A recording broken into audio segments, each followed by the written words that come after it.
চালু করতে হবে দাবি মানতে হবে অবিলম্বে এনএসইউ এর কাজ দ্রুত চালু করতে হবে দাবি মানতে হবে অবিলম্বে এনএসইউ এর কাজ চালু করতে হবে আমাদের দাবি মানতে হবে। জাতি উপজাতি সকল অংশের লোক আমরা মিলিত হয়েছি একটাই কারণ, আমাদের হোম মিনিস্টার দপ্তরে যে অমিত শাহজি কয়েক বছর আগে এই জায়গার মধ্যে নিজের হাতে উদ্বোধন করে গিয়েছিলেন ন্যাশনাল ফরেন্সিক ইউনিভার্সিটি।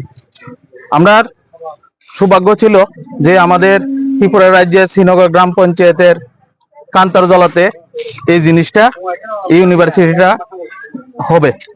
এই আশা নিয়ে অনেক যারা রাবার বাগান করেছিলেন তারা জায়গা দিয়েছেন সদ ইচ্ছায়, এই যার মধ্যে কোনো ধরনের ডেভেলপমেন্টের স্বার্থেই তারা জায়গা দিয়েছেন। আজকে আমরা দীর্ঘ এত দিন হওয়ার পরেও আজকে এই কাজটা শুরু হতে দেরি হচ্ছে, তার কারণে আজকে আমরা সবাই এই জায়গার মধ্যে মিলিত হয়েছি। যদি ডেভেলপমেন্টের স্বার্থে আমরা আজকে এই জায়গার মধ্যে উপস্থিত, তখনকার সময়ে আমাদের রাজ্যের মুখ্যমন্ত্রী প্রাক্তন বিপ্লব কুমার দেবজি এবং সাংসদ বর্তমানে বিপ্লব কুমার দেবজি এবং মুখ্যমন্ত্রীর কাছে আমরা একটাই দাবি যে দ্রুত এই কাজটা যাতে শুরু করা হোক। আমাদের শ্রীনগর, জারুল বাজার, গাবুর্দি পার্শ্ববর্তী যে সব বিসি এবং জিপি আছে, যে বেকার ছেলে মেয়েরা আছে, তাদের বেকারত্ব জীবন নিয়ে অনেক দিন ধরে সে মানুষের আশা এই জায়গার মধ্যে কর্মসংস্থানের একটা সুযোগ পাবে।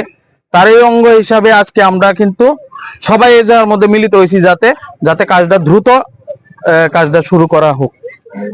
হ্যাঁ, এবং স্থানীয় বিধায়কের কাছে আমরা আবেদন থাকবো যাতে ইমিডিয়েটলি যাতে কাজটা শুরু করানোর লেগে আমরা সবাই মিলিতভাবে আমরা সহযোগিতা করতেছি, এবং সরকারের কাছে আমরা আবেদন যাতে দেরি না হয়, যাতে ইমিডিয়েটলি যাতে কাজটা সুষ্ঠু এবং সুন্দরভাবে যাতে শুরু করে দেয়। কারণ অনেক দিন হয়েছে তাদের রাবার বাগান ছিল, আমরা রাবার বাগান কেটে সরকারকে ন্যাশনাল ফরেন্সিক ইউনিভার্সিটি নামে আমরা জায়গাও দিয়েছি।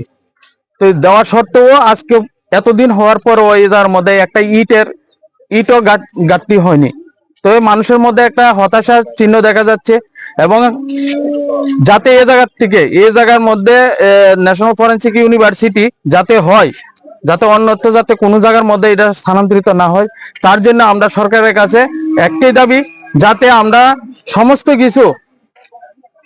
কিছু ত্যাগ করে আমরা আজকে সবাই এই জায়গার মধ্যে মিলিত হয়েছি।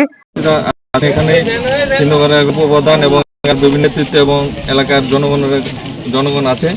তো আমাদের কাছে তারা দ্রুত যাতে কাজটা চালু করা যায়, এলাকার সাথে দাদা যোগাযোগ করবে, এবং আমাদের প্রধান আমাদেরকে আশ্বস্ত করেছে আগামী 6-7 দিনের মধ্যে এলাকার নেতৃত্ব ডিএম সিএম পর্যন্ত যারা নেতৃত্ব বা আমাদের দলের বা অন্যান্য দলের যারা নেতৃত্ব আছে তাদের সাথে যোগাযোগ করবে অতি দ্রুত কিভাবে এই কাজটা চালু করা যায়।